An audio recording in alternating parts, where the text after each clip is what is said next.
ọ̀nà tó yàn lèmi ó tọ̀, torí mo gbẹ́kẹ̀lé.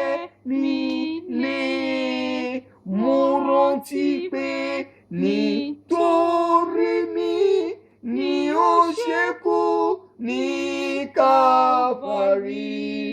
Jésù ń tọ́ mi lọ́sàn-án lóru. Jésù ń tọ́ mi lọ́nà gbogbo.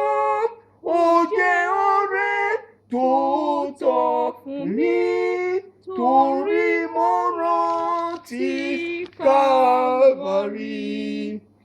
Mo ti fẹ́ràn àṣẹ rẹ̀ tó, mo fẹ́ kọ́wọ́ rẹ̀ máa tọ́ mi. Ìfẹ́ rere rẹ̀ ti dùn tó fi hàn lókè Kávárì. Jésù ń tọ́ mi lọ́sàn-án lóru. Jésù ń tọ́ mi lọ́nà gbogbo. Ó jẹ́ ọ̀rẹ́ tòótọ́ fún mi, torí mo rántí Kávárì.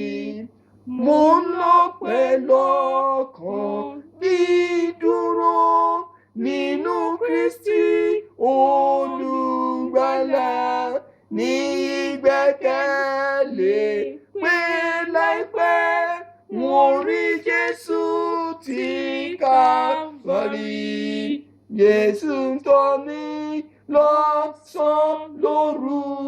Jésù ń tọ́ mi